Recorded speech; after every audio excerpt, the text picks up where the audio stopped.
"We don't have room for you, Mom. Maybe it's time you looked into one of those senior facilities," my son David said as he blocked the doorway of the $1 million home I'd helped him buy. When I reminded him that I'd sold my house to make his dream mansion possible, his wife Amanda just shrugged and said, "That was your choice, not our responsibility." That night, sitting alone in a motel room while my clothes hung drying in the bathroom, I made 3 phone calls that would change everything. Within 6 weeks, David was on his knees begging me not to foreclose on his dream house. But by then, I owned his mortgage, controlled his business partnership, and held the keys to his children's college funds. Now Amanda wishes she'd never heard the words senior facility. David regrets choosing his wife's comfort over his mother's dignity. But me? I've never felt more powerful, and I've never slept better at night. Before we begin, make sure to like and subscribe, and tell me in the comments. Have you ever had family members treat you like a burden when you needed them most? Share your story below, because today you're going to learn that sometimes the people who throw you away are about to discover exactly how much they needed what they just lost. This story is about the Tuesday when I learned that 35 years of sacrifice and unconditional love meant nothing when my presence became inconvenient for my son's new lifestyle. When I discovered that the child I'd raised alone after his father abandoned us had married a woman who saw me as nothing more than an embarrassing reminder of his humble beginnings. My name is Margaret Sullivan, and for the past 2 years, I'd been living in what my son David called the temporary guest arrangement in his sprawling home in Riverside Estates, an exclusive gated community about 15 miles outside of Charleston. The arrangement had seemed like a blessing when David first suggested it after my mild heart attack. I could recover in comfort while being close to my grandchildren, 8-year-old Emma and 10-year-old Michael, and they could have their grandmother nearby during what the doctors warned could be uncertain years ahead. What I didn't realize was that temporary guest arrangement actually meant charity case that will tolerate until it becomes socially awkward. What I didn't understand was that Amanda, David's wife of 12 years, had been counting the days until she could convince David that his mother had overstayed her welcome in their perfect suburban paradise. Let me tell you about the life I built before I became the unwanted guest in the home I'd helped create. I was born Margaret Catherine O'Brien in 1953, the daughter of Irish immigrants who believed that hard work and education were the only ways to build something meaningful in America. My father Patrick worked double shifts at the Charleston shipyard, while my mother Catherine cleaned houses for wealthy families in the historic district, saving every penny they could for my future. I met David's father, James Sullivan, when I was 22 and working as a bookkeeper for a small construction company downtown. James was 25, a charming electrician with dreams of starting his own contracting business and promises of building a life together that would honor both our families' sacrifices. We married in a simple ceremony at St. Patrick's Cathedral, with my parents' blessing and hopes for grandchildren who would grow up with opportunities we'd never had. For 3 years, James and I worked toward those dreams. He took on every electrical job he could find while I managed the books for his growing client base, and worked part-time at Henderson & Associates, a small accounting firm that handled books for local businesses. We lived in a modest apartment, near the old market, saving money for the house we planned to buy and the children we hoped to have. David was born on a cold February morning in 1979, after we'd been trying for children for 2 years. When I held him for the first time, seeing James's dark hair and my own stubborn chin, I thought I understood what all the struggle had been for. He was perfect, healthy, alert, with a cry that announced his determination to make his presence known to the world. For the first 4 years of David's life, we were the kind of family that people envied. James's electrical business was growing steadily. I'd been promoted to senior bookkeeper at Henderson & Associates, and David was the kind of bright, curious child who made strangers smile when they watched him explore everything around him with fearless enthusiasm. But James had inherited more than just his father's work ethic. He'd also inherited his father's restless spirit and his grandfather's tendency to disappear when responsibilities became overwhelming. When David was 4 years old, James announced that he'd met someone else, someone who understood his need for freedom better than a wife and child ever could. He left on a Thursday morning in March, taking his tools, his truck, and every dollar from our joint savings account.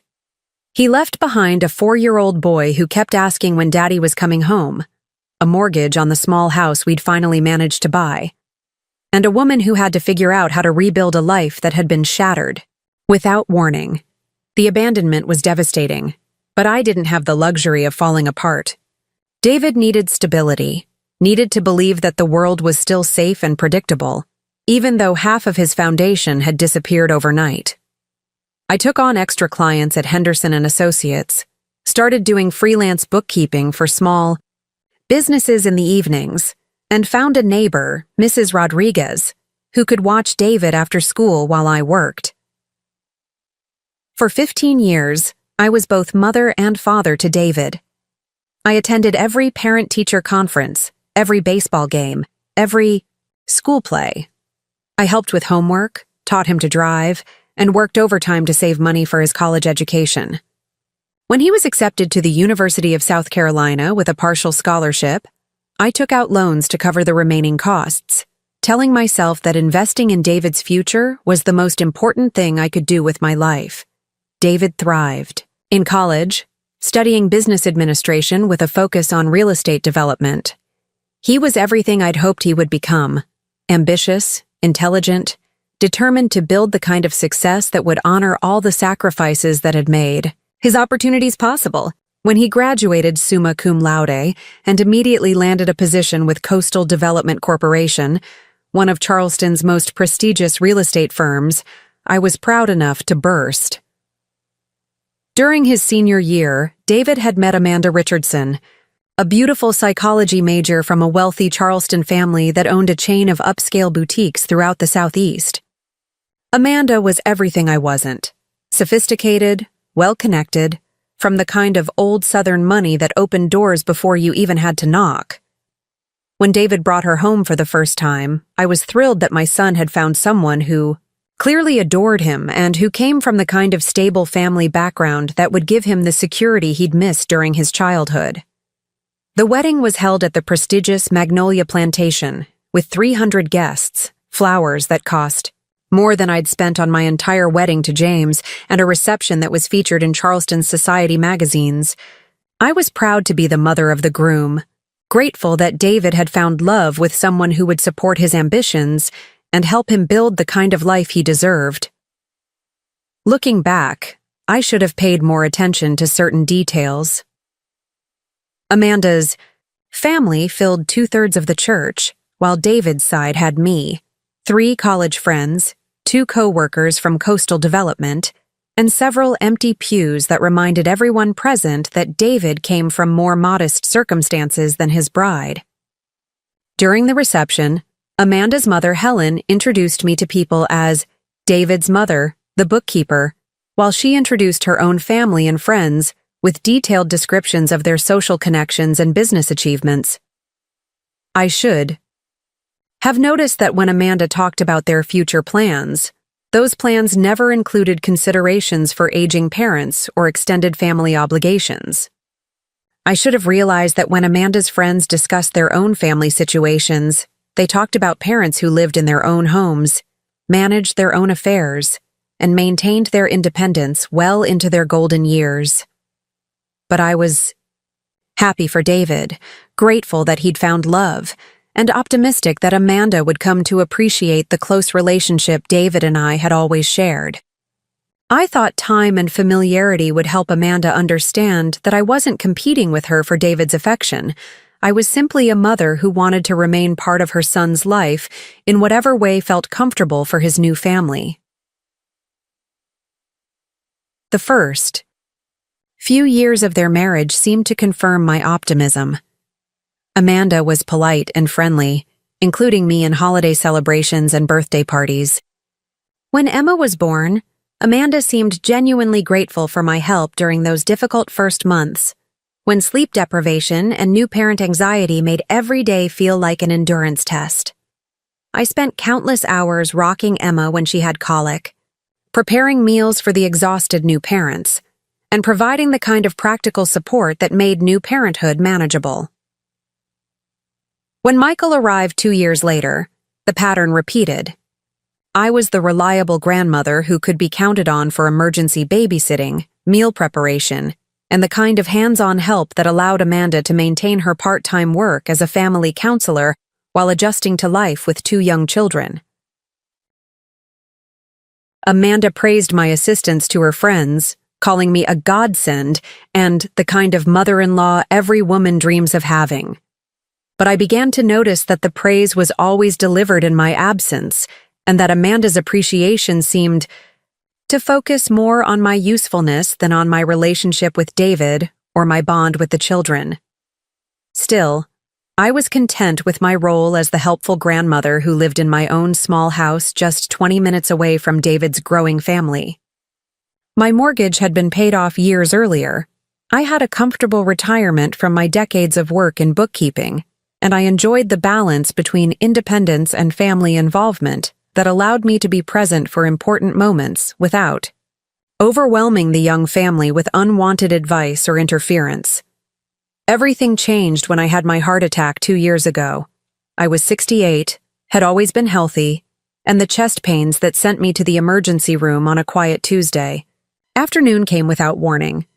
The doctors said it was a mild attack, probably brought on by years of stress and a genetic predisposition I'd inherited from my father's side of the family. With proper medication, diet changes, and lifestyle modifications, they assured me I could expect many more years of good health. But the heart attack had shaken both David and me in ways that went beyond medical concerns. Suddenly, the reality of my aging and mortality became impossible to ignore. David became anxious about me living alone, worried about what might happen if I had another episode with no one nearby to help. Amanda expressed concern about my ability to maintain my house and manage my affairs independently. When David suggested that I sell my house and move into their spacious home in Riverside Estates, it seemed like a natural solution to everyone's concerns. The house was certainly large enough, a 6-bedroom colonial with a guest wing that included its own sitting room, bedroom, and bathroom. I could maintain my privacy while being close enough that David wouldn't worry about my health and safety. "It'll be perfect, Mom," David had said as he showed me through the guest wing that would become my new home. "You'll have your own space, but we'll have peace of mind knowing you're nearby if anything happens. And Emma and Michael will love having their grandmother so close."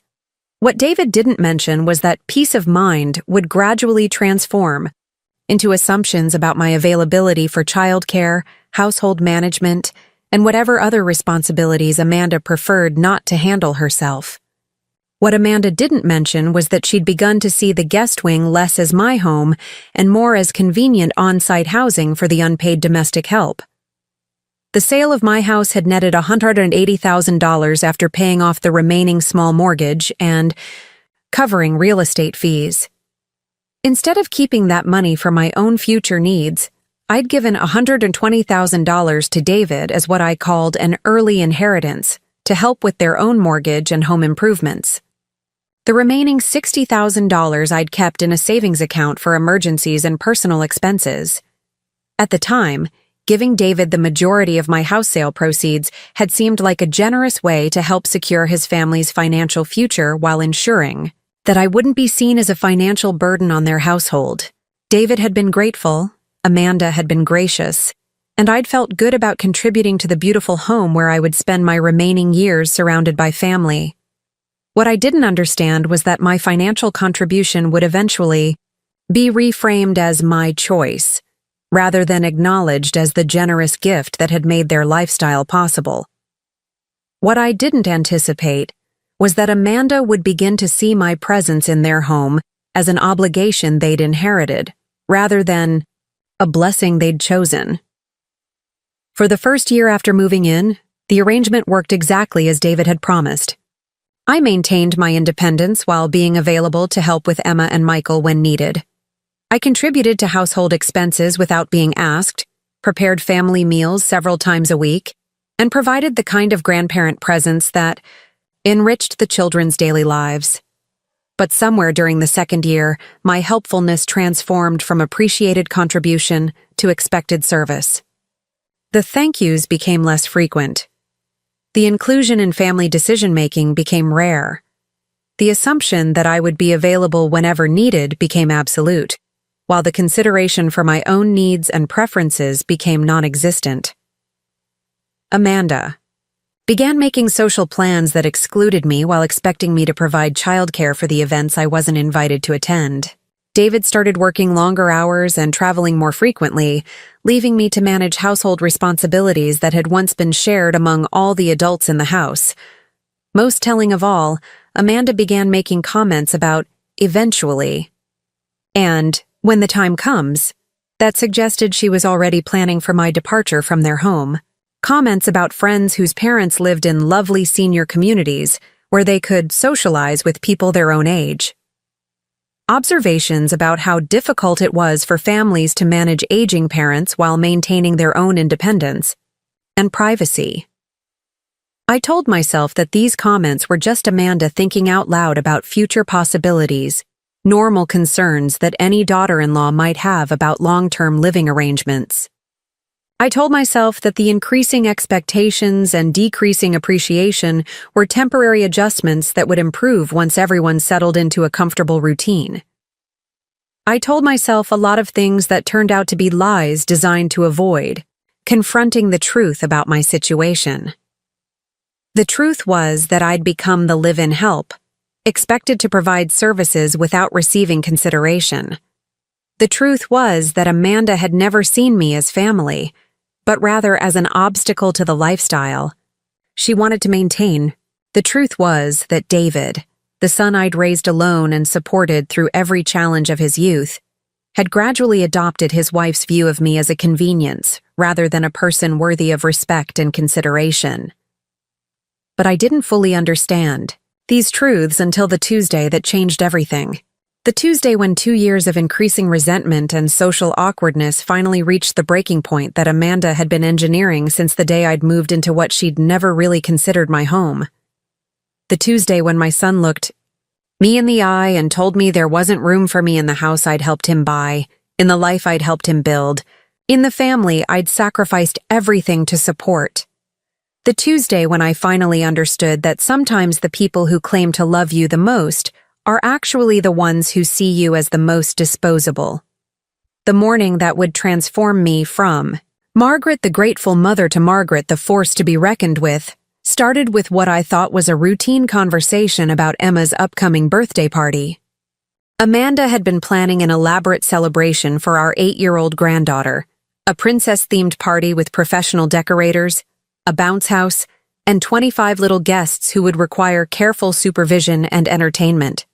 Margaret, Amanda said as I was finishing breakfast in the main kitchen, I wanted to talk to you about Emma's party this weekend.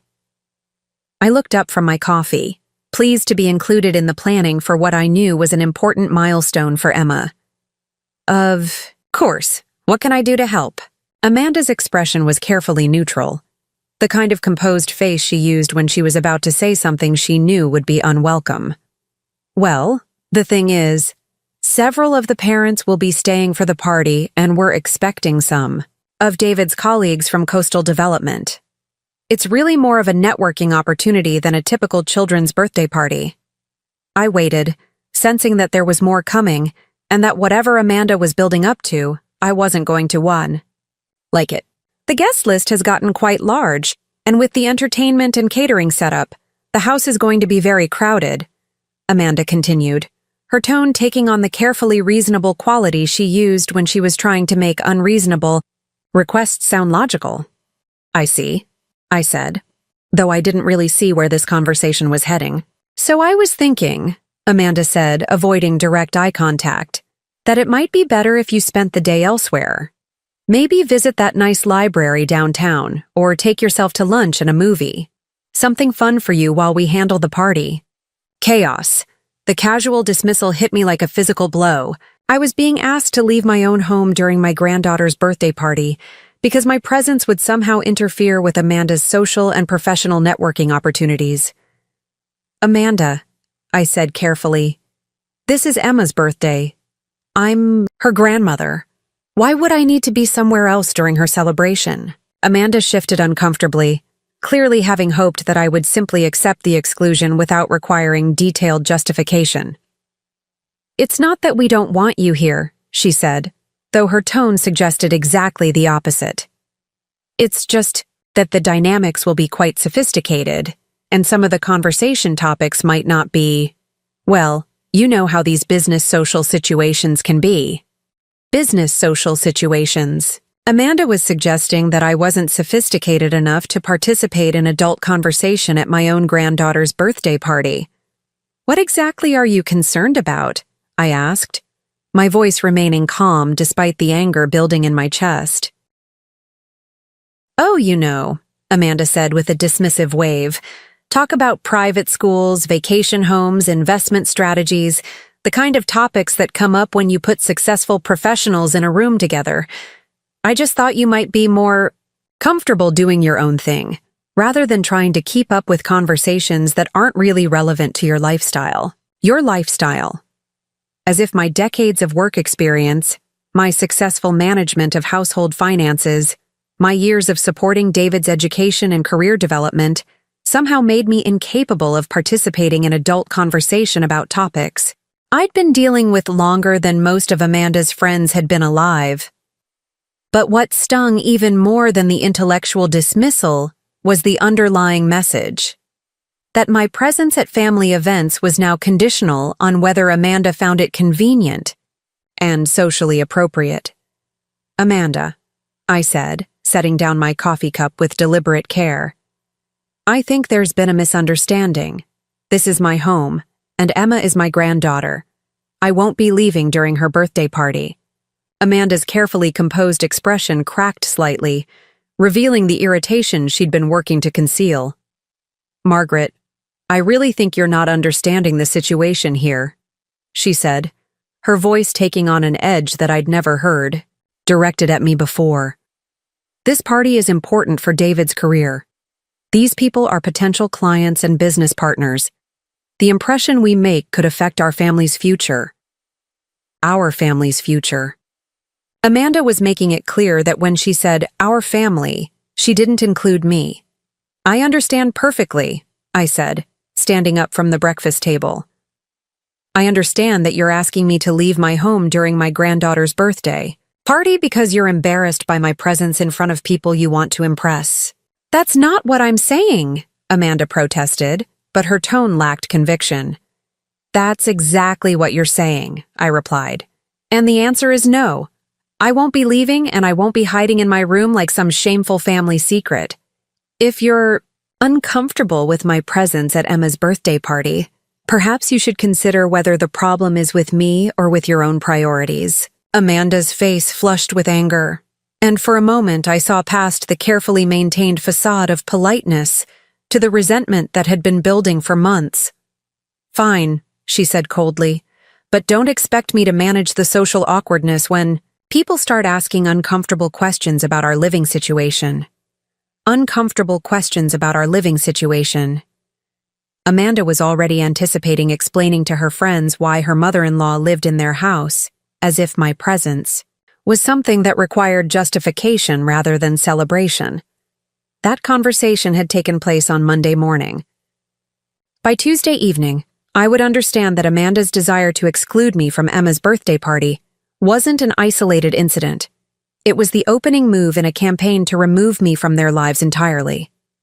I had no idea that by Wednesday morning, I would be sitting in a motel room, making phone calls that would change everything about the power dynamics in our family relationship. I had no idea that the woman who'd been dismissed as too unsophisticated for a children's birthday party was about to demonstrate exactly how sophisticated someone could be when they finally decided to stop being grateful for scraps and start demanding the respect they'd earned. The conversation about Emma's birthday party had left me unsettled in ways I couldn't immediately articulate. As I retreated to my room in the guest wing, I found myself thinking about the early days of David and Amanda's marriage, when inclusion in family celebrations had been automatic rather than conditional, when my presence had been welcomed rather than merely tolerated. I remembered the first Christmas after they'd moved into the Riverside Estates house, 3 years before my heart attack changed everything. Amanda had insisted that I stay over for the entire holiday weekend, saying that Christmas morning wouldn't be the same without grandparents present to watch Emma and Michael open their presents. She'd prepared a beautiful guest room for me, complete with fresh flowers and my favorite lavender soap, and had included me in every aspect of the holiday planning. "Margaret, what do you think about serving brunch instead of a formal dinner?" Amanda had asked, genuinely interested in my opinion. "I know you have more experience entertaining than I do, and I want everything to be perfect for the children's first Christmas in the new house." Back then, Amanda had treated my decades of homemaking experience as valuable knowledge rather than outdated information. She'd asked for my recipes, my advice on holiday traditions, my suggestions for making the house feel warm and welcoming. We'd spent hours together preparing meals, decorating the tree, and wrapping presents, talking like the friends I'd hoped we might become. David had been different then, too. More attentive to my comfort, more interested in my opinions, more aware of including me in conversations and decision-making. He'd ask about my health, not just out of obligation, but because he genuinely wanted to know how I was feeling. He'd share stories about his work challenges, seeking the kind of guidance that suggested he still valued the wisdom I'd gained during my years of supporting his education and early career. "Mom, I don't know what I would have done without you," he'd said that Christmas morning, watching Emma and Michael play with their new toys while Amanda and I cleaned up the wrapping paper chaos. Looking around this house, seeing how happy the kids are, knowing that we're building something solid, none of this would have been possible without everything you sacrificed to get me here. Those words had meant everything to me, not just because they acknowledged the financial and emotional investment I'd made in David's success, but because they suggested that my contributions were seen as foundational rather than incidental to the family's happiness. But as I sat in my room on that Tuesday evening, trying to process Amanda's casual dismissal of my place at Emma's birthday party, I realized that those early expressions of gratitude and inclusion had gradually been replaced by assumptions and obligations. Somewhere along the way, my helpfulness had transformed from a gift to be appreciated into a service to be expected. The shift had been so gradual that I'd barely noticed it happening. It started with small things, Amanda assuming I'd be available for last-minute babysitting without asking if I had other plans. David expecting me to handle household tasks during his business trips without discussing whether I was comfortable with the additional responsibilities. Both of them making social plans that excluded me while taking for granted that I'd be available to manage whatever childcare or household needs arose during their absences. The pattern had become clear during David's business trip to Atlanta 6 months earlier. He'd been gone for a week, attending a real estate development conference that Amanda had described as crucial for his career advancement.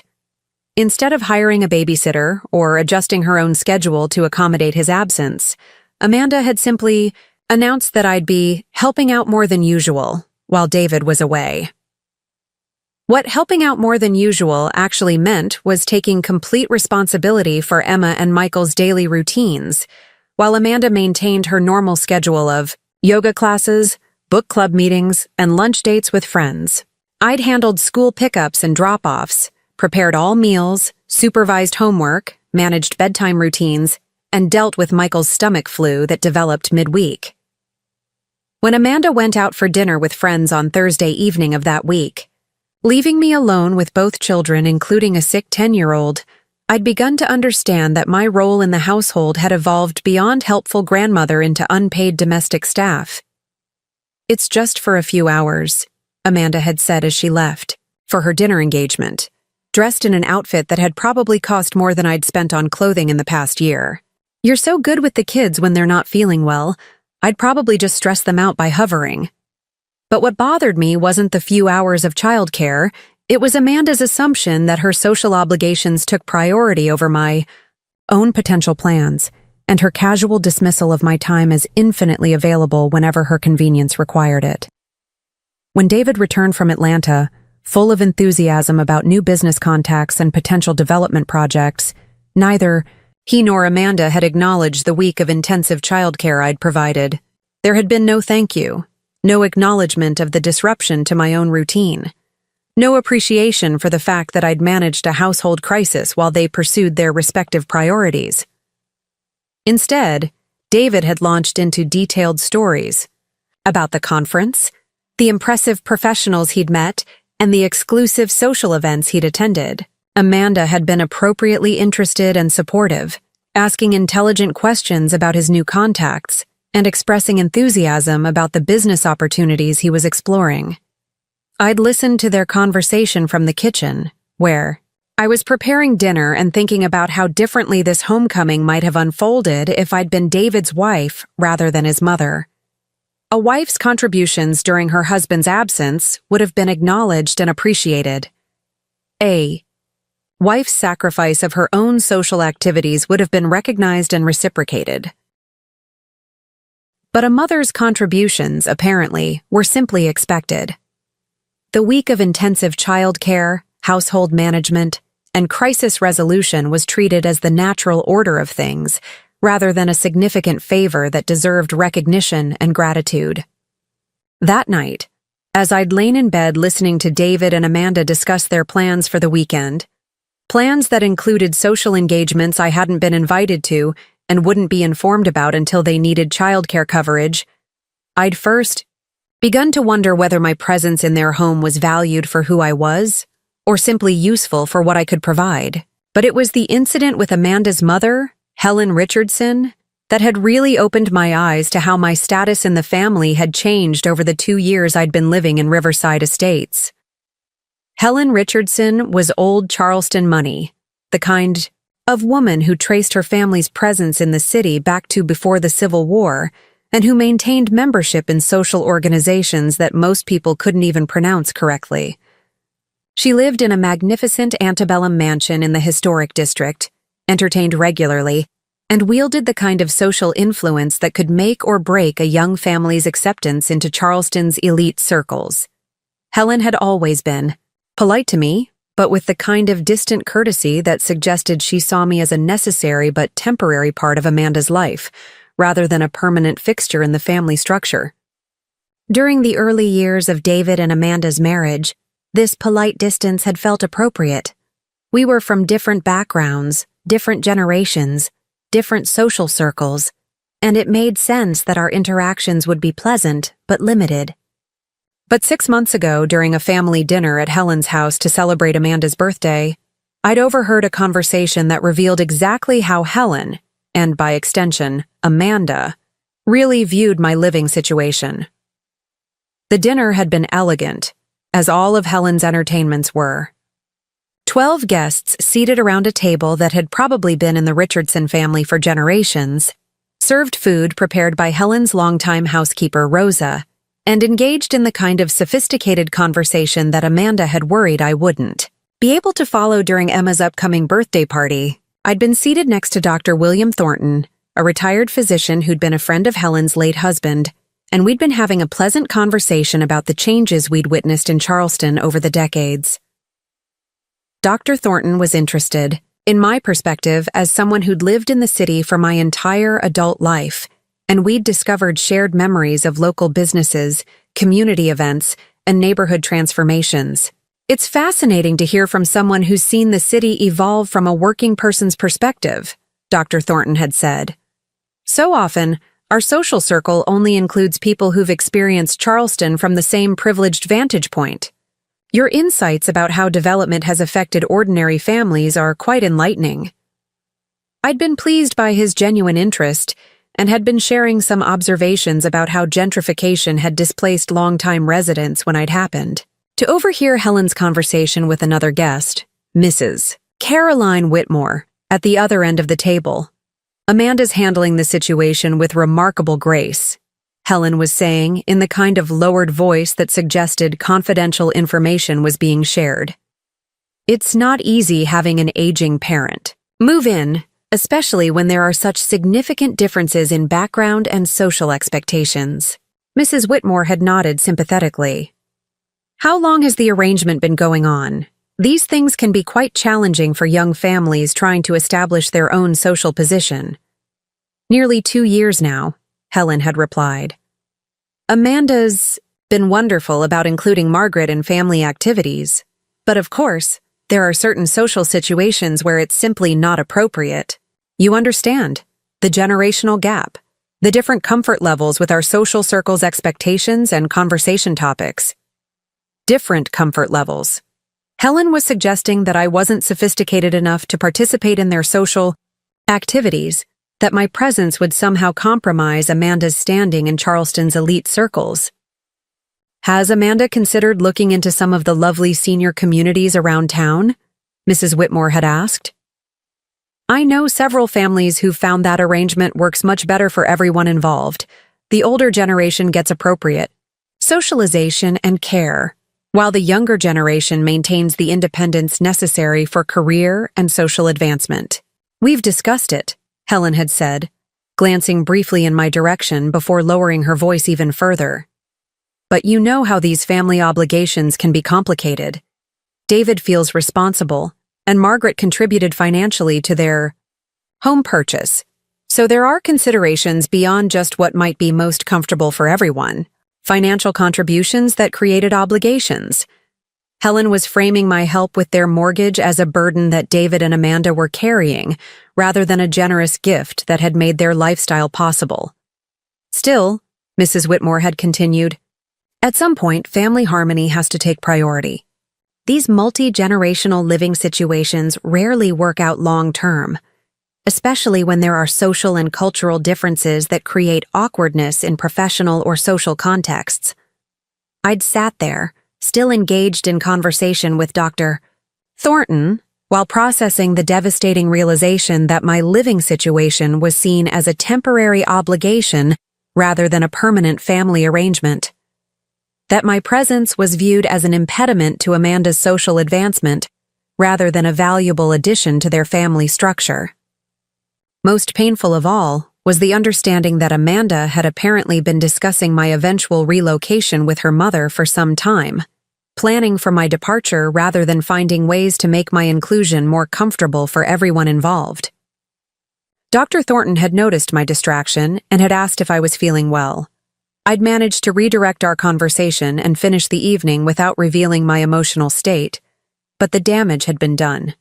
I'd heard exactly what Amanda and her family really thought about my place in their lives, and it wasn't what David had promised when he'd convinced me to sell my house and move into their guest wing.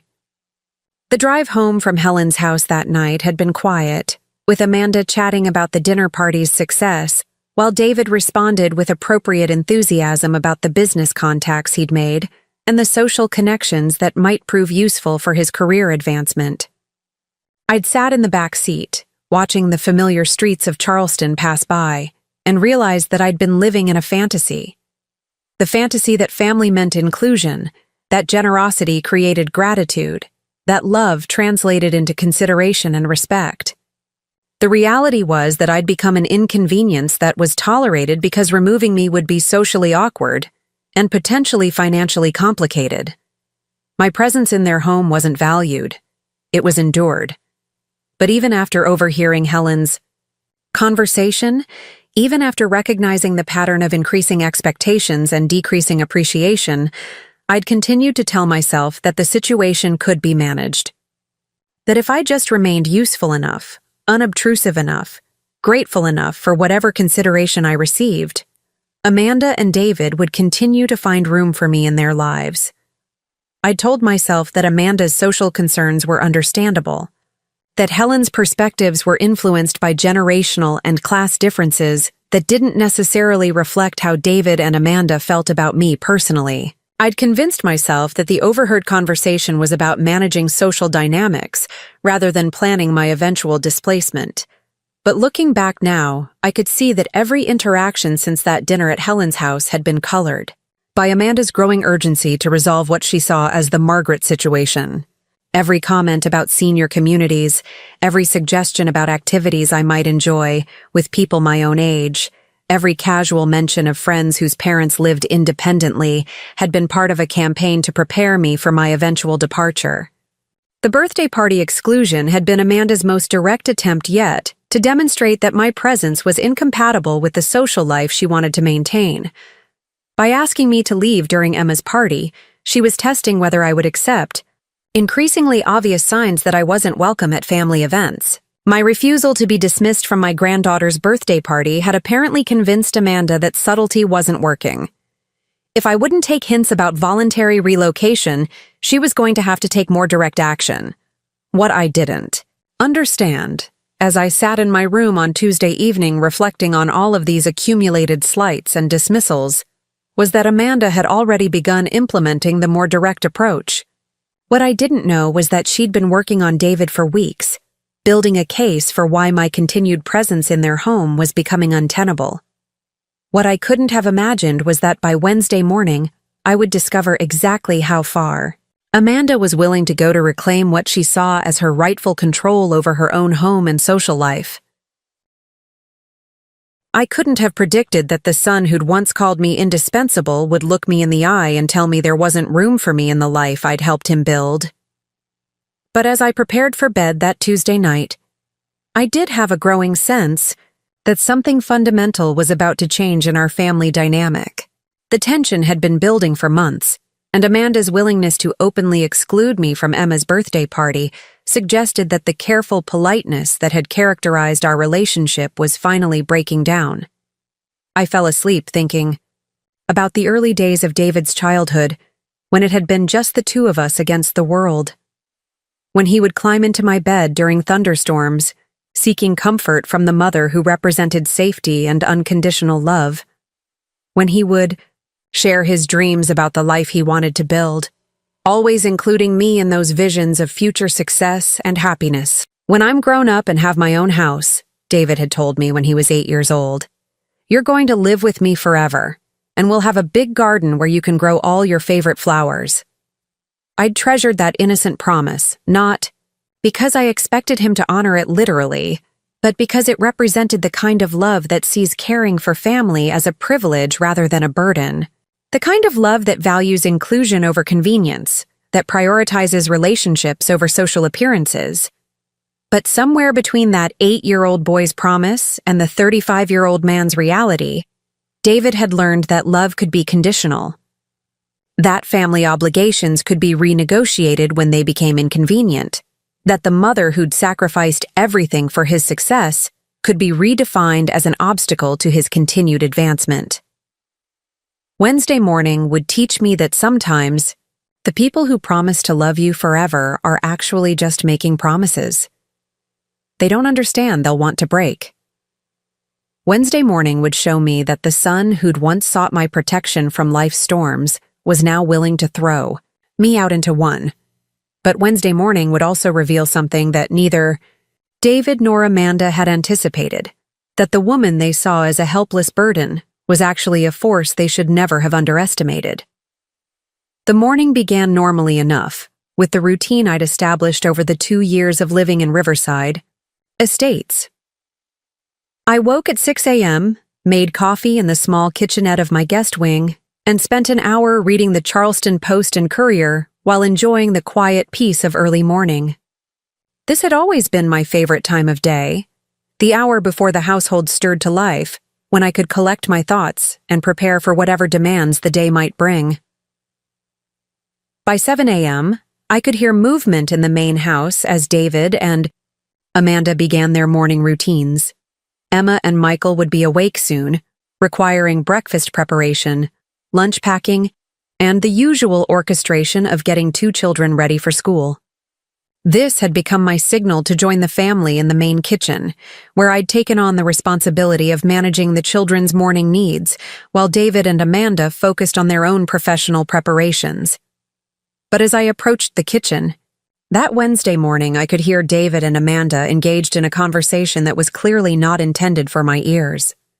Their voices were lowered, but the intensity suggested they were discussing something significant and potentially controversial. "Can't continue indefinitely," Amanda was saying as I paused in the hallway just outside the kitchen entrance. "It's been 2 years, David.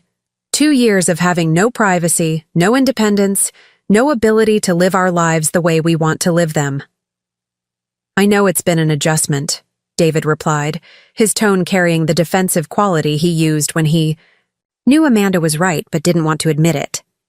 "But Mom's health scare really affected her confidence. She's probably just afraid of living alone again."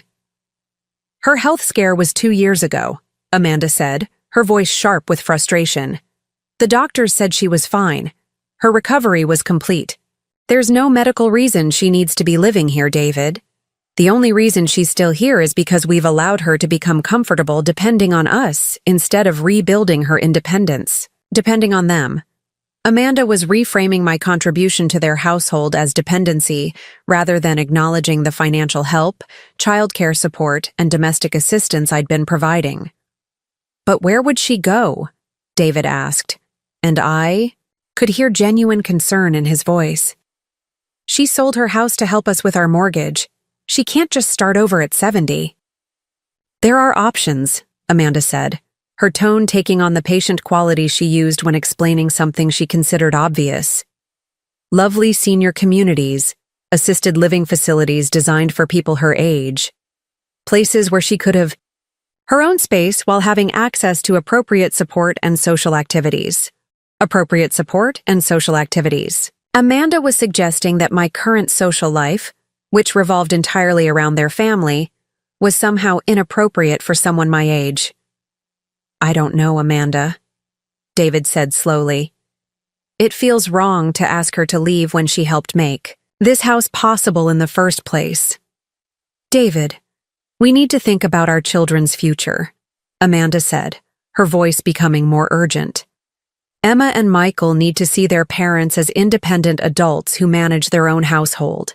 They need to understand that successful families don't operate as extended care facilities for aging relatives."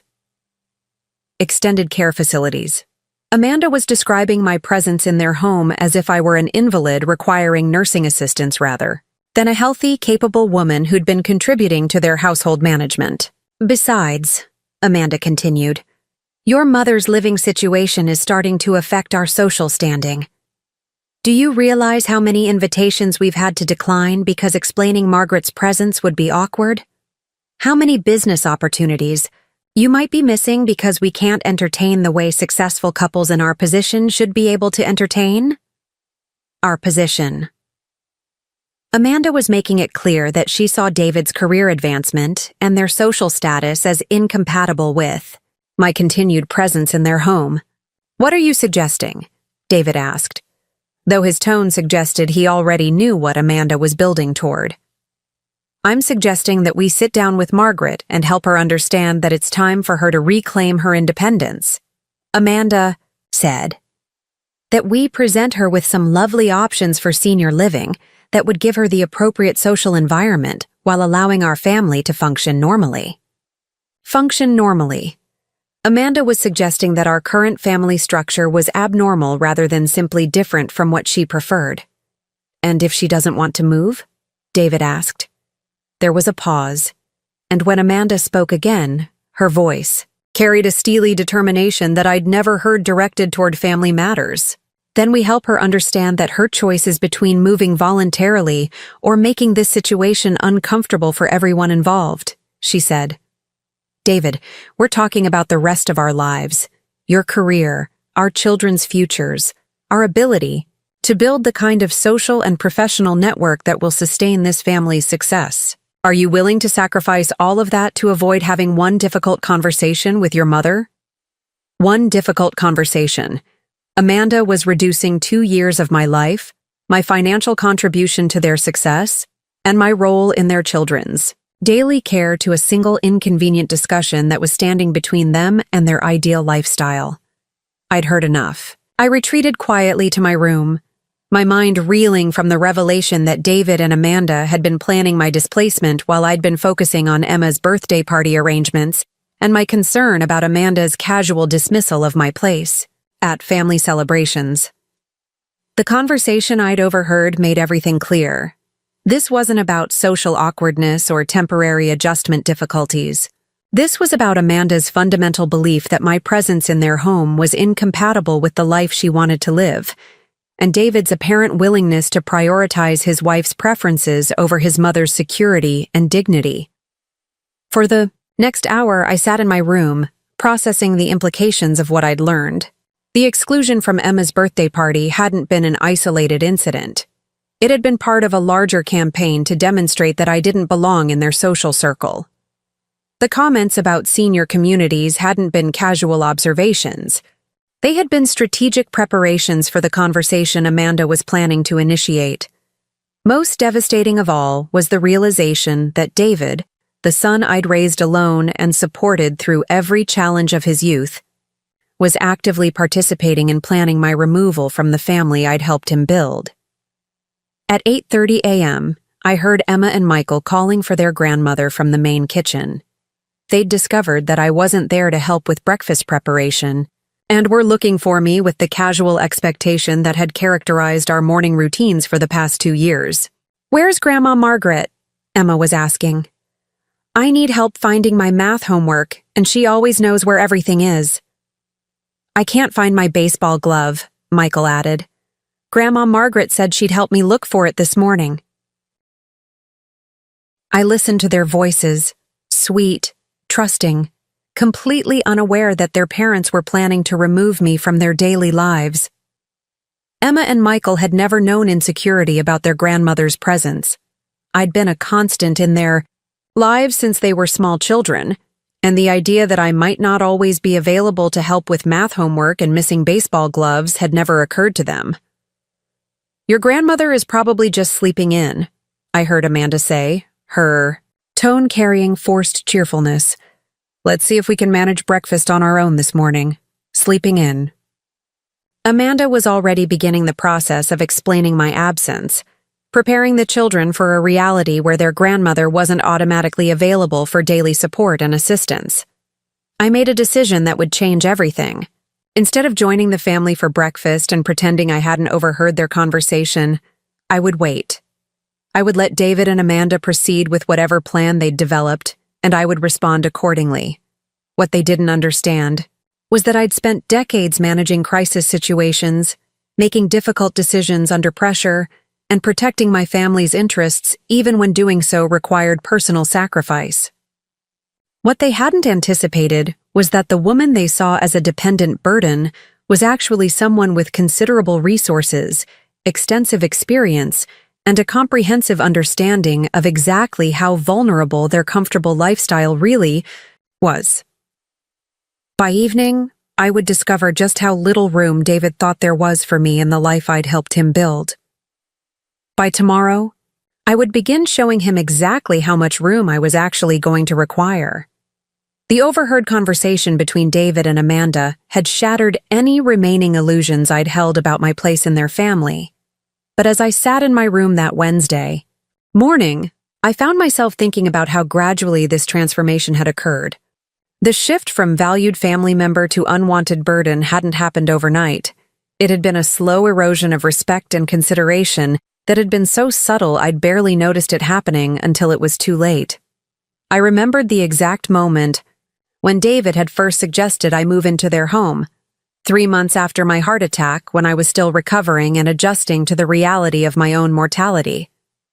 We'd been sitting in my old kitchen in the modest house I'd owned for 30 years, the house where I'd raised David alone and built a life worth living through careful planning and persistent effort. "Mom, I've been thinking," David had said, his voice carrying the careful tone he used when he was about to make a significant proposal. "This house is getting to be too much for you to manage alone, especially with your health concerns. What if you sold it and moved in with us? We have plenty of room, and Amanda and I would feel so much better knowing you were nearby if anything happened." At the time, his suggestion had seemed motivated by genuine love and concern. David had been attentive and worried during my recovery, calling daily to check on my progress and visiting frequently to ensure I was following my doctor's instructions. Amanda had been equally solicitous, bringing meals and offering to help, with household tasks that had become temporarily challenging during my recovery period. "The guest wing would be perfect for you," David had continued, his enthusiasm building as he described the arrangement. "You'd have your own space, a beautiful bedroom, sitting area, and private bathroom. But you'd be close enough that we could help if you needed anything, and Emma and Michael would love having their grandmother so nearby." The financial aspect of his proposal had seemed generous rather than exploitative. My house, while modest, was located in a neighborhood that had appreciated significantly over the years. The sale would net enough money to pay off my small remaining mortgage and provide a substantial sum that could contribute to David and Amanda's own financial security. "You could think of it as an early inheritance," David had suggested when I'd expressed concern about the money. "You've worked so hard your entire life, Mom. You deserve to spend your remaining years surrounded by family without worrying about house maintenance and financial pressure."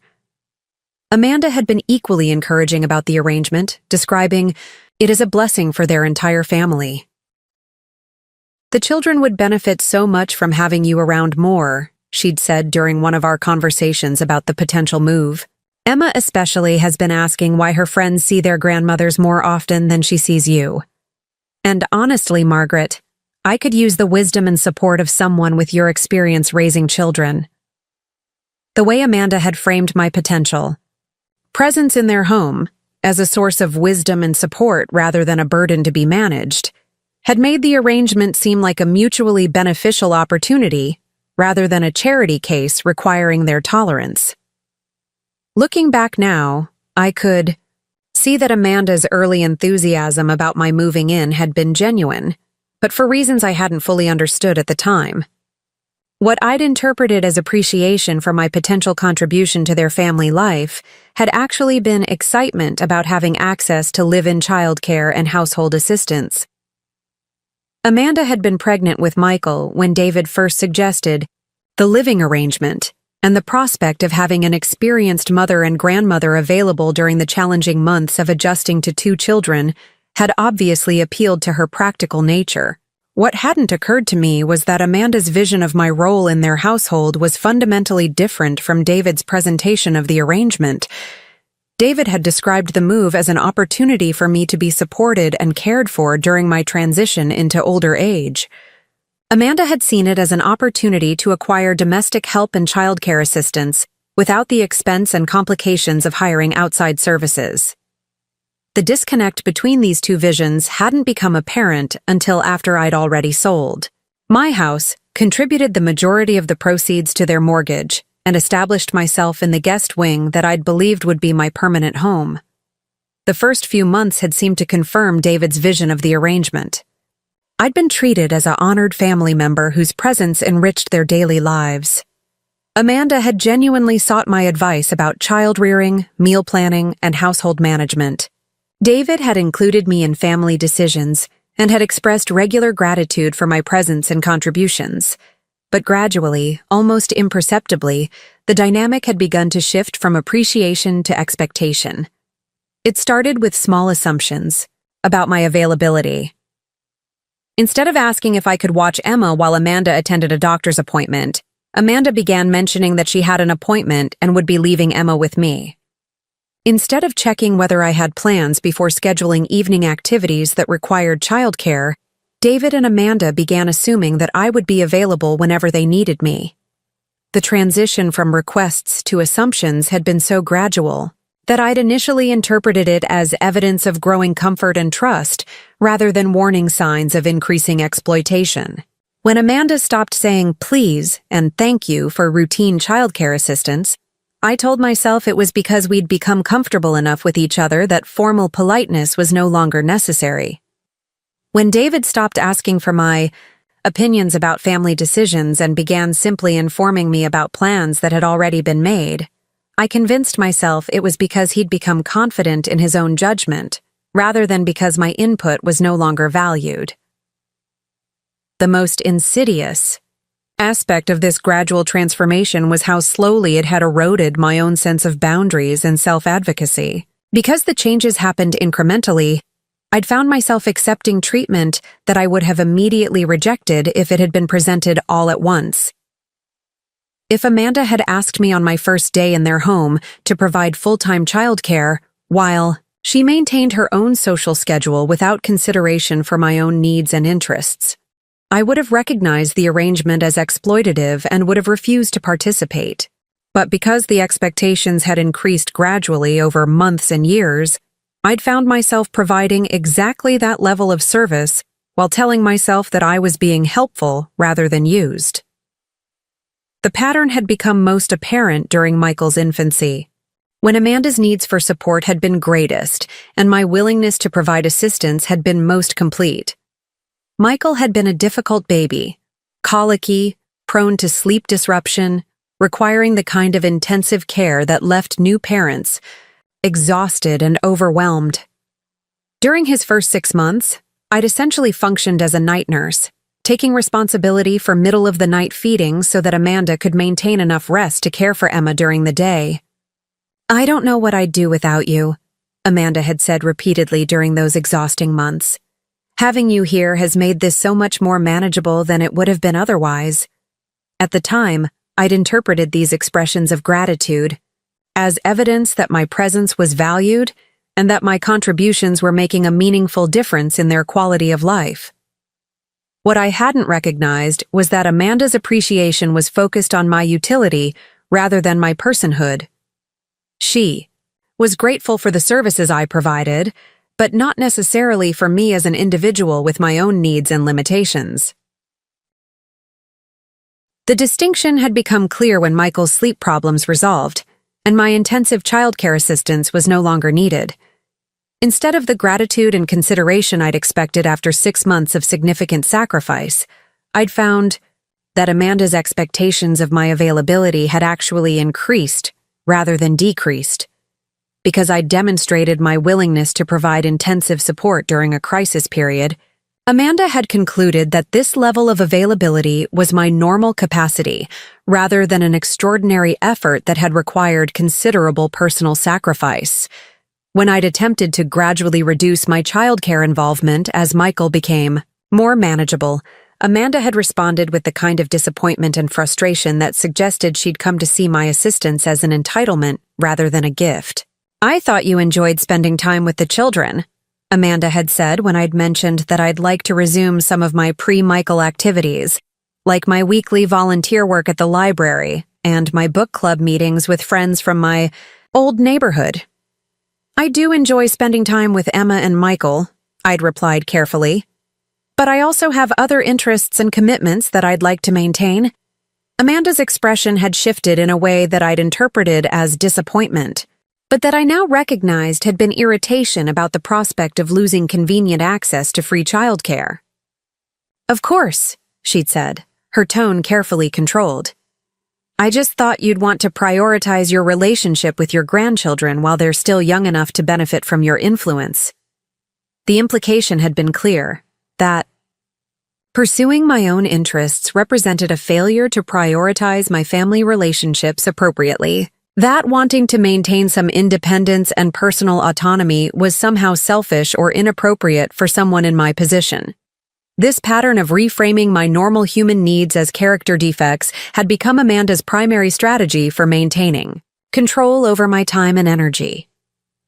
Whenever I'd expressed interest in activities that didn't directly serve their family's needs, Amanda had found ways to suggest that my priorities were misplaced, or that my choices reflected poorly on my commitment to my role as grandmother. When I'd mentioned wanting to take a watercolor painting class at the senior center, Amanda had wondered aloud whether I really wanted to spend my limited time with strangers when I could be creating memories with Emma and Michael. When I'd expressed interest in traveling to visit my elderly cousin in Savannah, Amanda had raised concerns about whether it was safe for someone my age to travel alone, and whether the stress of travel might affect my heart condition. When I'd considered joining a bridge club that met weekly at the community center, Amanda had suggested that learning new activities at my age might be overwhelming, and that I might be more comfortable maintaining familiar routines. Each of these conversations had been presented as concern for my well-being rather than attempts to limit my independence, but the cumulative effect had been to gradually constrain my world until it revolved entirely around their household and their needs. The most devastating aspect of this systematic erosion of my autonomy had been how it had affected my relationship with David. Because Amanda's control strategies were subtle and were always framed as concern rather than manipulation, David had never recognized them as problematic behavior that required his intervention. Instead, David had gradually adopted Amanda's perspective that my desires for independence and personal autonomy were concerning symptoms of aging-related confusion rather than normal human needs that deserved respect and support. When I'd mentioned to David that I was feeling isolated and would like to reconnect with some of my old friends, he'd suggested that I was probably overthinking the situation and that I should focus on appreciating the family time I was fortunate enough to have.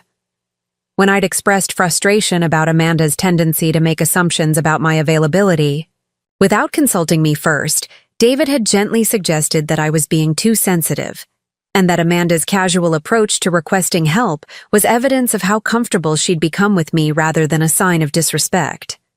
When I'd tried to discuss feeling taken for granted, David had responded with reassurances about how much the family valued me, but without any acknowledgement that their behavior might need to change rather than my expectations needing adjustment.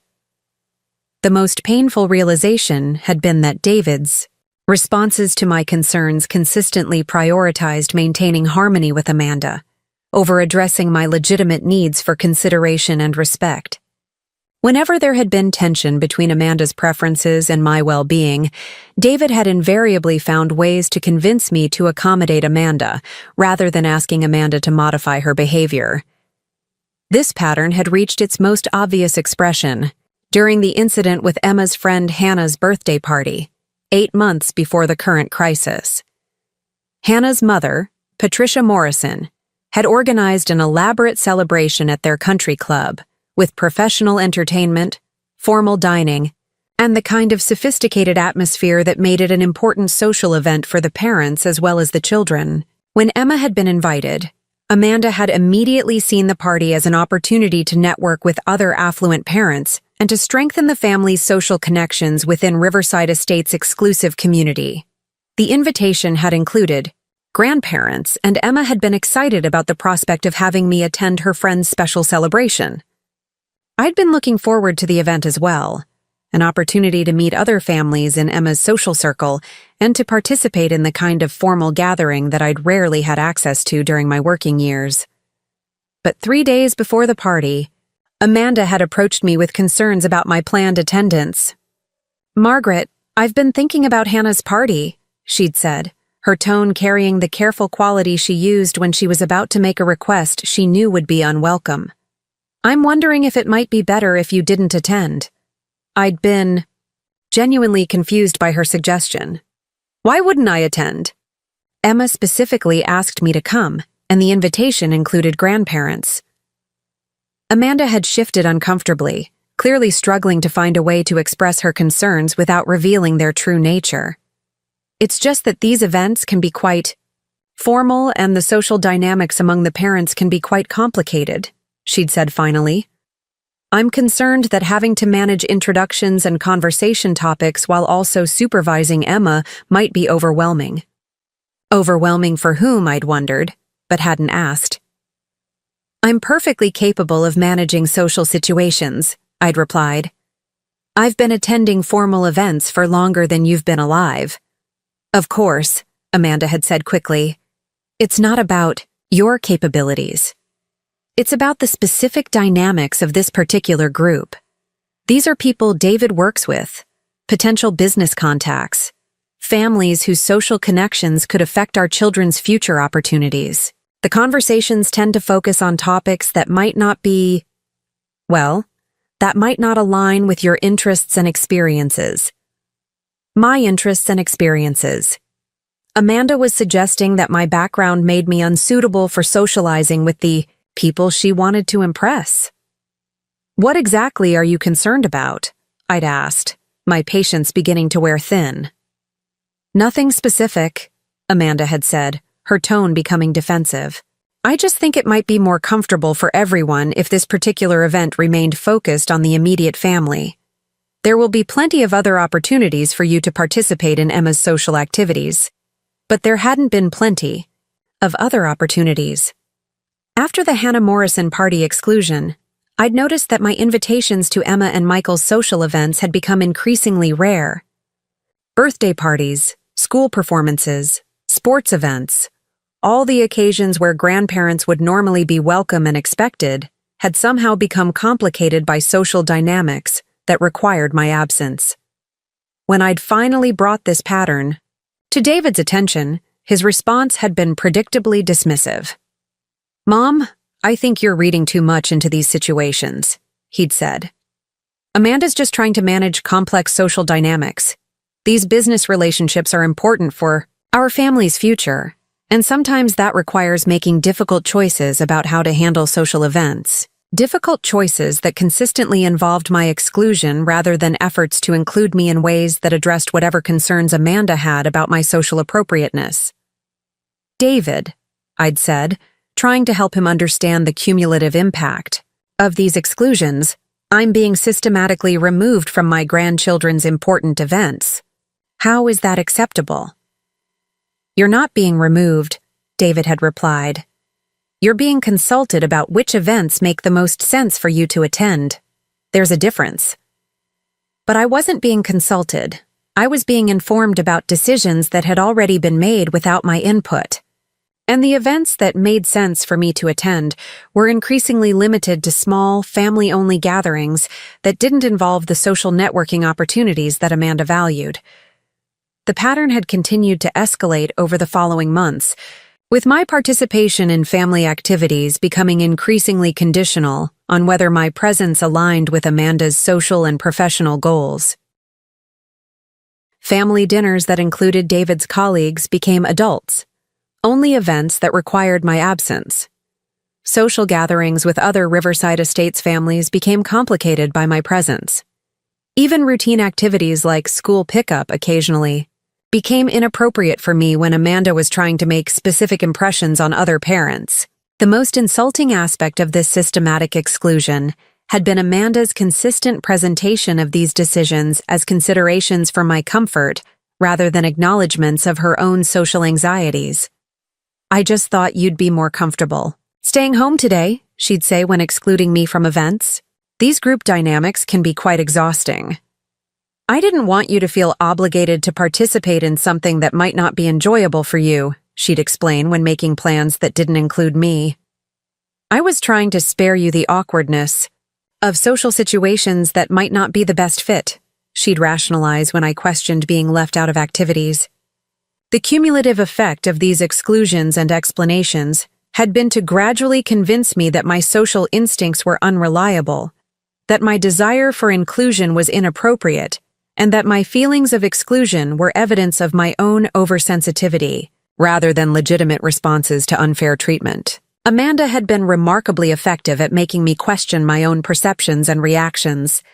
By consistently reframing my reasonable expectations as unreasonable demands, and by presenting her exclusions as kindnesses rather than slights, she'd managed to convince me that the problem was with my attitude rather than her behavior. This psychological manipulation had been so subtle and persistent that I'd genuinely begun to doubt my own judgment about social situations. When I felt hurt by being excluded from events, I'd wondered if I was being too sensitive. When I felt taken for granted, I'd questioned whether my expectations were too high. When I felt disrespected, I'd considered whether I was misinterpreting normal family dynamics. The erosion of my confidence and self-advocacy had made me increasingly vulnerable to additional exploitation. As I'd become less likely to assert my own needs and boundaries, Amanda had become more comfortable making assumptions about my availability and more casual about dismissing my preferences when they conflicted with her convenience. The process had been so gradual and so psychologically sophisticated that I hadn't recognized it as deliberate manipulation until this morning, when I'd overheard Amanda's conversation with David about strategic approaches to removing me from their home. Listening to Amanda describe her campaign to make me understand that it was time for me to reclaim my independence had finally provided the clarity I'd been missing about the systematic nature of my marginalization within their household. Amanda hadn't been responding to social awkwardness or managing complex family dynamics. She'd been implementing a long-term strategy to create conditions that would make my continued presence in their home untenable. The exclusions from social events hadn't been considerations for my comfort.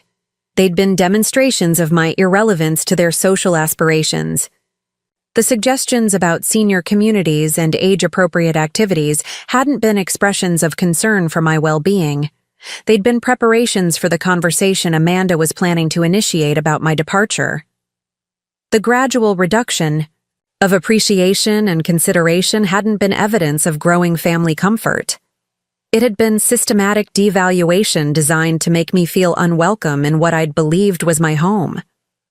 As I sat in my room that Wednesday morning, processing the implications of everything I'd learned and remembered, I felt a cold clarity settling over me that was different from anything I'd experienced since James had walked out of my life 31 years earlier. Both James and Amanda had used similar strategies: gradual erosion of respect, systematic undermining of my confidence, and strategic manipulation of family dynamics to achieve their desired outcomes. Both had been skilled at making their exploitation seem like my fault, their abandonment seem like my choice, their betrayal seem like my misunderstanding of the situation. But there was one crucial difference between my situation with James and my current situation with Amanda and David.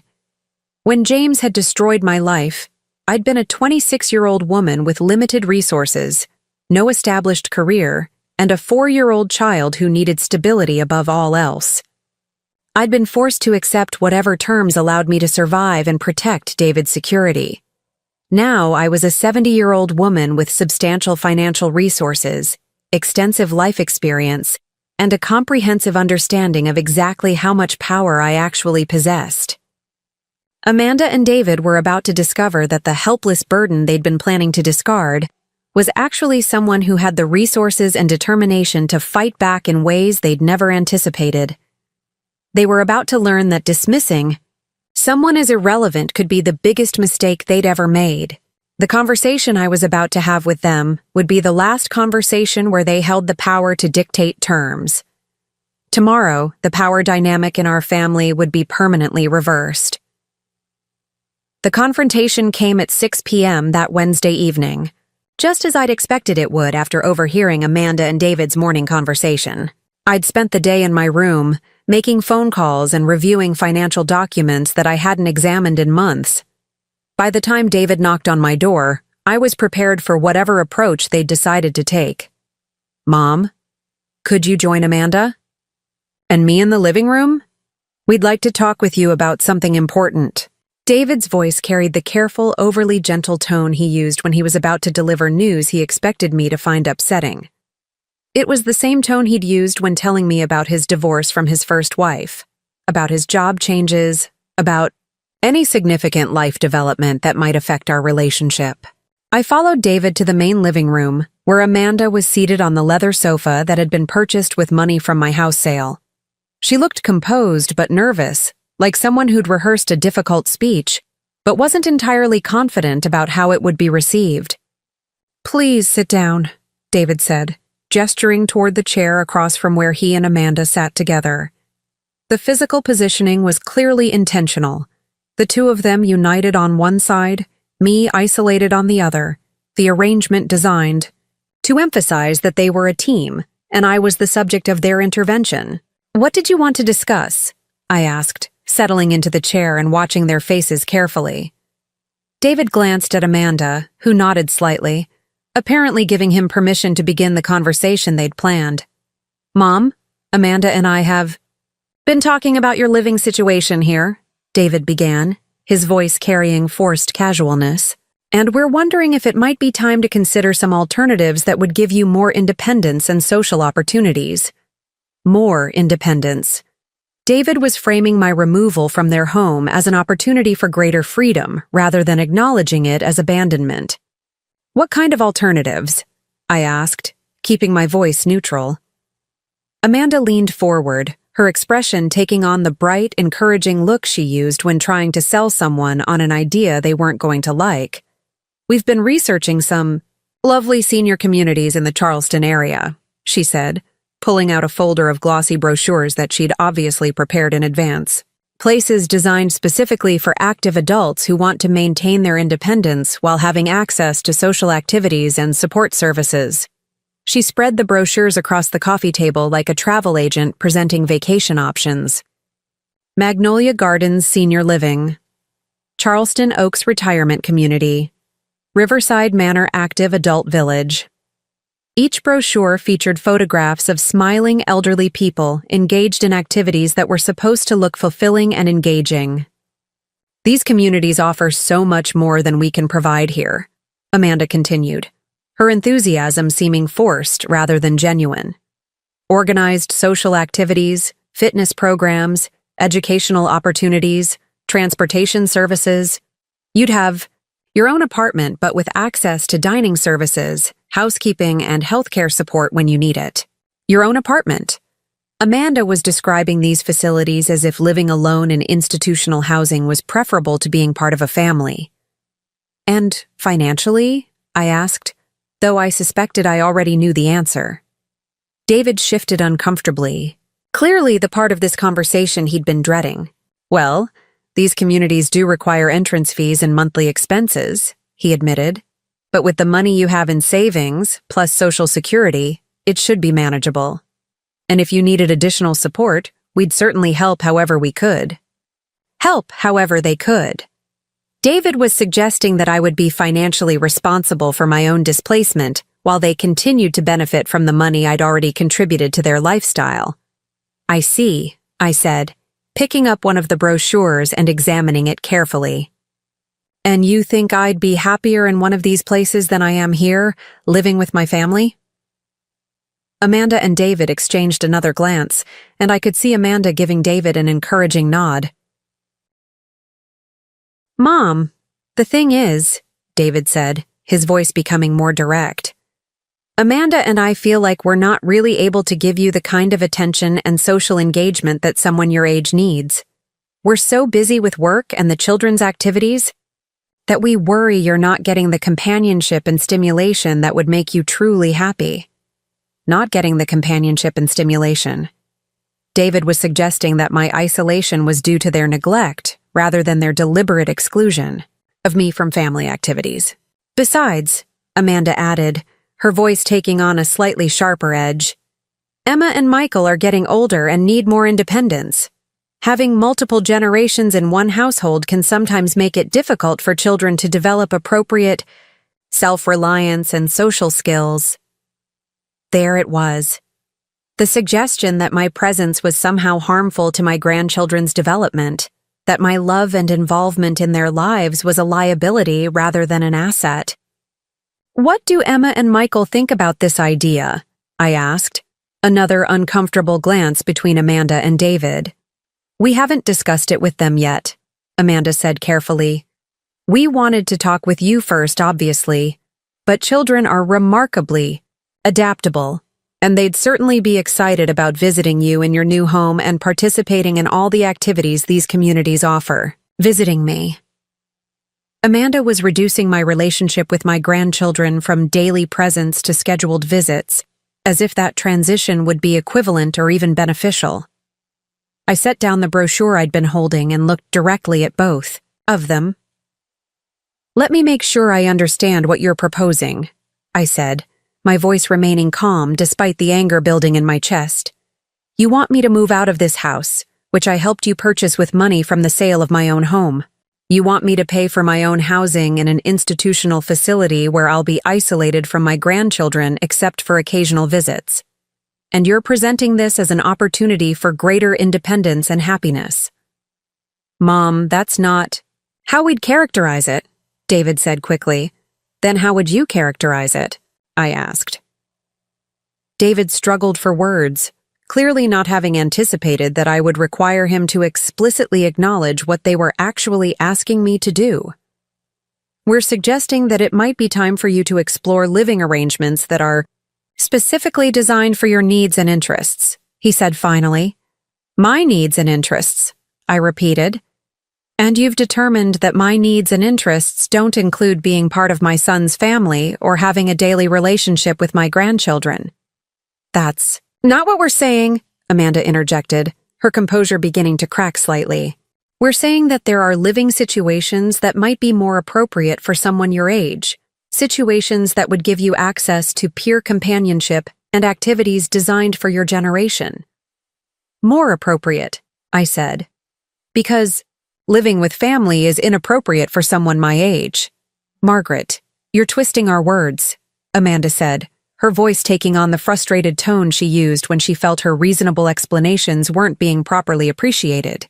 Am I? I asked.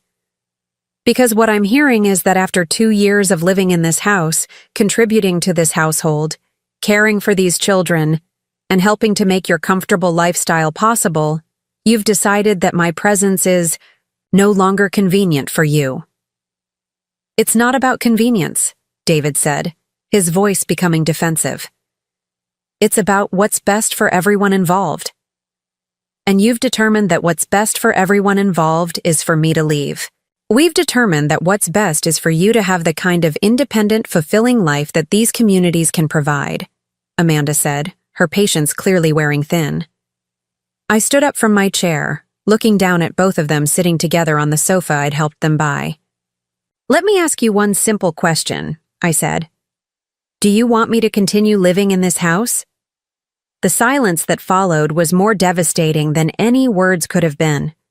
For nearly 30 seconds, neither David nor Amanda responded to my direct question, both of them clearly struggling to find a way to say no without explicitly acknowledging the cruelty of their position.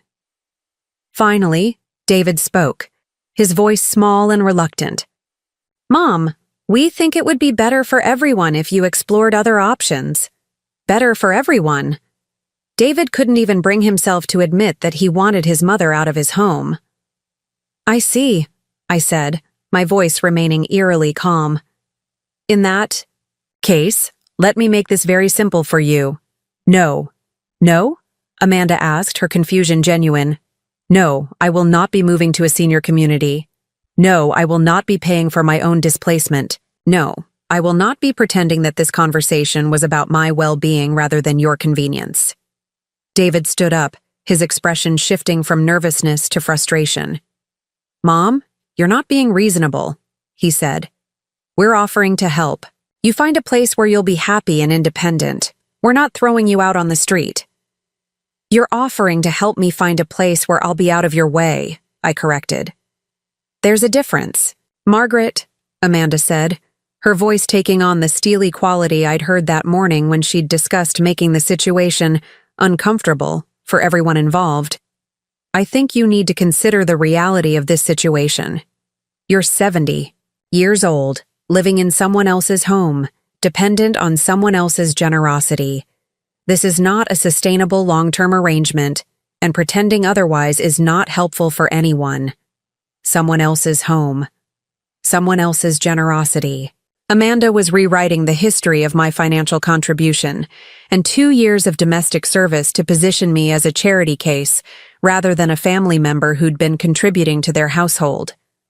You're absolutely right, Amanda, I said, my voice taking on a tone that made both of them look at me more carefully. This is not a sustainable long-term arrangement, and it's time for some changes. I walked over to the coffee table and gathered up the senior community brochures, stacking them neatly before handing them back to Amanda. But the changes that need to happen aren't the ones you're suggesting, I continued. The changes that need to happen are going to surprise you both considerably. David's expression shifted from frustration to confusion. What do you mean? I mean that you've both made a serious miscalculation about the power dynamics in this relationship, I said, returning to my chair and settling in as if I was about to deliver a lecture. You seem to think that I'm dependent on your tolerance and generosity. You seem to believe that I have no alternatives except to accept whatever terms you choose to offer. You seem to imagine that I'm powerless to respond when you decide my presence is inconvenient. Mom, what are you talking about? David asked, his voice carrying a note of alarm. I'm talking about the fact that you've forgotten who actually has the power in this situation, I said. Let me refresh your memory. I reached into the folder I'd brought with me from my room and pulled out a stack of financial documents I'd been reviewing all day. This house, I said, pulling out the mortgage paperwork, has a current market value of approximately $850,000. Your outstanding mortgage balance is $520,000. Your monthly payment is $3,200, and your current loan has a balloon payment of the E-ship full remaining balance due in 14 months. David's face had gone pale. How do you know the details of our mortgage? Because I helped you qualify for this mortgage with my financial contribution, I said. Because I'm listed as a co-signer on your loan documents. Because when you were having trouble qualifying for the amount you wanted to borrow, you asked me to guarantee your loan with my own assets and creditworthiness. Amanda was staring at me with growing alarm. What are you getting at? I'm getting at the fact that your balloon mortgage payment of $520,000 is due 14 months from now, I said. And in the current economic climate with David's company, downsizing and Amanda's consulting business providing irregular income, you're going to have considerable difficulty qualifying for refinancing. I pulled out another document. David, your current annual salary is $95,000, down from $110,000 last year due to the company restructuring. Amanda, your consulting business grossed $31,000 last year, but your net income after expenses was only $18,000. Your combined annual income of $113,000 is insufficient to qualify for refinancing on a $520,000 loan, especially given your current debt-to-income ratio. How do you know all of this? David asked, his voice barely above a whisper. Because I've spent the day making phone calls, I said. To your mortgage company, to David's human resources department, to Amanda's accountant. It's amazing how much information people will share with a co-signer who's concerned about the loan status. I pulled out a third document. But here's the most interesting thing I learned today. Your mortgage company has been considering selling your loan to private investors because balloon mortgages have become liability concerns for traditional lenders. They'd be very interested in transferring the risk to a private party with excellent credit and substantial assets. Amanda's face had gone completely white. Margaret, what are you saying? I'm saying that I've submitted a bid to purchase your mortgage, I said calmly. And given my creditworthiness and the size of my cash offer, the mortgage company has indicated they're very likely to accept my proposal. The silence that followed was absolute. Both David and Amanda were staring at me with expressions of shock and growing horror as they began to understand the implications of what I was telling them. You're going to own our mortgage? David asked, his voice cracking slightly. As of tomorrow morning, I will most likely be your mortgage holder, I confirmed, which means that your monthly payments will come to me. Your balloon payment will be due to me, and your application for refinancing will be subject to my approval. You can't do this, Amanda said, her voice rising with panic. Actually, I can, I replied. It's a completely legal transaction. I have the financial resources, the creditworthiness, and the legal right as a co-signer to protect my investment in this property. I pulled out another folder, this one containing documents I'd prepared during my afternoon phone calls. But purchasing your mortgage is just the beginning, I continued. I've also been in contact with David's employer about some irregularities in his expense reporting during his recent business trips. Apparently, there are questions about certain charges that may not comply with company policy. David's face turned ashen. What irregularities?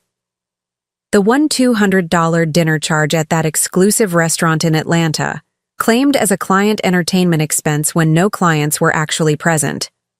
The luxury hotel suite upgrade charged to the company when standard accommodations were approved, the car service charges that exceeded approved transportation allowances. Those were legitimate business expenses, David protested, but his voice lacked conviction. Perhaps, I said, but they'll require extensive documentation and investigation, which could affect David's standing with the company and his eligibility for future promotion or salary increases. I turned to Amanda. And then there's the matter of your consulting. Business, Amanda. I've been in touch with the Charleston Chamber of Commerce about some concerns regarding your business practices. What concerns? Amanda asked, her voice barely audible. Well, it seems there are questions about whether you've been representing your qualifications accurately to potential clients. Your business website claims you have an advanced degree in organizational psychology, but my research indicates you have a bachelor's degree in general psychology with no additional certifications. Amanda's composure finally cracked completely. That's a minor discrepancy in marketing language, she said desperately. Perhaps, I replied, but it's the kind of discrepancy that can seriously damage a consultant's reputation and credibility in a small business community like Charleston. I stood up again, looking down at both of them as they sat frozen on their sofa. So here's the new arrangement, I said, my voice taking on the authoritative tone I'd perfected during my decades of managing household and financial crises. I will be remaining in this house indefinitely. You will continue to make your mortgage, payments to me on time every month. When your balloon payment comes due, you will submit a refinancing application that I will review based on your payment history and our family relationship. Margaret, you can't force us to live with you, Amanda said, tears beginning to form in her eyes. You're absolutely right, I agreed. I can't force you to live anywhere. If you find my presence in this house uncomfortable, you're welcome to find alternative housing. But this house will remain my primary residence for as long as I choose. To stay here. This is blackmail, David said, his voice shaking with anger and fear.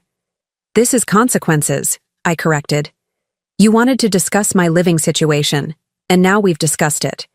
You wanted to talk about what's best for everyone involved, and I've explained what the new arrangement will be. I gathered up my documents and prepared to return to my room. The mortgage purchase should be finalized by tomorrow afternoon, I said. Your first payment to me will be due on the 1st of next month. I'll expect it to be on time and accompanied by a detailed accounting of how you plan to improve your financial position before the balloon payment comes due. I paused at the entrance to the living room and looked back at them. Oh, and Amanda? About Emma's birthday party this weekend. I'll be attending, of course. I'm looking forward to meeting all of your sophisticated friends and colleagues. I'm sure we'll have many interesting topics to discuss. As I walked back to my room, I could hear Amanda beginning to cry, and David trying to comfort her while they both processed the complete reversal of power that had just occurred. 3 hours later, there was a soft knock on my door. I opened it, to find Emma and Michael standing in the hallway, both looking confused and concerned. Grandma Margaret? Emma said, her 8-year-old voice small and worried. Mom is crying, and Dad looks really upset. Are you going away?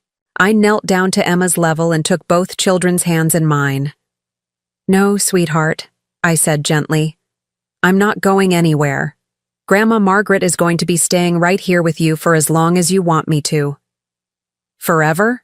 Michael asked, his 10-year-old bravado not quite hiding his relief. For as long as you need me, I promised. Good, Emma said, throwing her arms around my neck. I don't want you to live somewhere else. I want you to stay here and help me with my homework and read me stories and be my grandma. That's exactly what I'm going to do, I assured her. After tucking both children into bed and assuring them that everything was going to be fine, I returned to my room and made one final phone call. Helen? I said when my old friend answered. It's Margaret. I wanted to let you know that everything worked out exactly as we planned. Did they try to force you to move to a senior facility? Helen asked. They tried, I said. But I don't think they'll be making that suggestion again anytime soon. And the mortgage purchase went through? It will be finalized tomorrow. By the end of the week, I'll be their landlord instead of their charity case. Helen laughed. Margaret, you are absolutely brilliant. Those two had no idea what they were dealing with. No, I agreed. They didn't.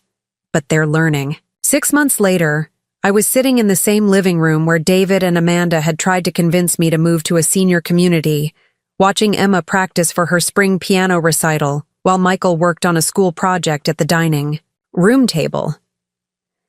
The house felt different now, warmer, more peaceful, more like an actual home rather than a showcase for Amanda's social aspirations. David and Amanda were different too, more respectful, more considerate, more aware that their comfort and security depended on maintaining a positive relationship with someone they'd previously taken for granted. The mortgage payments arrived, on time every month, accompanied by handwritten notes updating me on their efforts to improve their financial situation and expressing gratitude for my patience and understanding. David had received a promotion at work, partly because he'd become more careful about expense reporting and more focused on legitimate professional development. Amanda had enrolled in courses to earn the certifications her website had claimed she already possessed, and her consulting business was slowly rebuilding its reputation based on actual qualifications rather than exaggerated credentials. Most importantly, I was included in every family decision, consulted about every major purchase, and invited to every social event. Emma's birthday party had been a remarkable success, with Amanda proudly introducing me to her friends as David's mother, who helped make our beautiful home possible, rather than attempting to hide my presence or minimize my significance. 3 senior community brochures had been quietly discarded, never to be mentioned again. On this particular evening, as I watched my grandchildren flourish in the stable, loving environment I'd fought to preserve, David approached me with an expression of genuine remorse. Mom, he said, settling into the chair across from me, I owe you an apology. Oh? I said, looking up from the book I'd been reading. I was wrong to consider asking you to leave, he said, his voice carrying the weight of 6 months of reflection. This is your home, and we should never have made you feel unwelcome here. What changed your mind? I asked, genuinely curious about his perspective on our family transformation. Watching you with Emma and Michael, he said. Seeing how much happier and more secure they are with you here. Realizing how much I'd missed having you as part of my daily life. Understanding that what Amanda and I thought was independence was actually just isolation. He paused, seeming to struggle with his next words. I think I forgot somewhere along the way that you're not just my mother. You're also Emma and Michael's grandmother, and their relationship with you is separate from whatever adult complications Amanda and I created. I had no right to interfere with that relationship for our convenience. And Amanda, I asked, how does she feel about the current arrangement? David smiled slightly. Amanda has discovered that having you here is actually an asset rather than a liability. Her friends are impressed by our multi-generational household, and several of them have asked for advice about caring for their own aging parents. Apparently, families that successfully integrate multiple generations are seen as sophisticated rather than traditional. Imagine that, I said dryly. Mom, David said, his voice becoming more serious. I want you to know that I'm grateful every day that you didn't let us make the biggest mistake of our lives. I don't know what I was thinking, trying to push away the person who'd sacrificed everything to give me opportunities. You were thinking about what seemed easiest in the short term, I replied. But families aren't built on what's easiest. They're built on what's right. I love you, Mom, David said, leaning over to kiss my forehead. And I'm sorry it took almost losing you to remember how much I need you in my life. That night, as I prepared for bed in the room I'd fought to keep, I reflected on how completely the power dynamics in our family had changed 6 months ago, I'd been the expendable grandmother who could be discarded when convenient. Now I was the matriarch whose approval and cooperation were essential for everyone's security and happiness. David. And Amanda had learned that dismissing someone as powerless could be the most dangerous miscalculation they'd ever made. They'd discovered that the woman they'd seen as a burden was actually the foundation that held their entire lifestyle together. Most importantly, they'd realized that respect isn't optional in family relationships. It's the price of admission. As I turned off the lights and settled into my bed, I smiled thinking about Amanda's comment that morning at breakfast. "Margaret," she'd said, "I've been thinking about adding a sunroom to the house. Would you like to help me design it? I'd love to have your input on making it a space where you'd be comfortable spending time. A sunroom designed around my preferences, in the house where I'd once been told there wasn't room for me." The transformation was complete. Sometimes the people who try to throw you away discover they actually threw away the most valuable thing they had. Sometimes the family members who treat you as disposable learn too late that you were actually indispensable. And sometimes, when you're finally forced to fight for the respect you deserve, you discover you had the power to demand it all along. You just needed the right motivation to use it. If someone in your life is treating you like you're disposable, maybe it's time to show them exactly how much they need what they're trying to throw away. Maybe it's time to stop accepting crumbs and start demanding the feast you've earned. Because respect isn't a gift that others give you. It's a requirement that you enforce. And sometimes the best thing that can happen is when someone pushes you far enough that you finally decide to push back. What's your story? Share it in the comments below. And remember to like and subscribe for more stories about turning your worst moment into your greatest victory. You're never too old, never too weak, never too powerless to rewrite the terms of how people treat you. Sometimes you just need to remind them exactly who they're dealing with. Up next, you've got 2 more standout stories right on your screen. If this one hit the mark, you won't want to pass these up. Just click and check them out. And don't forget to subscribe and turn on the notification bell so you don't miss any upload from us.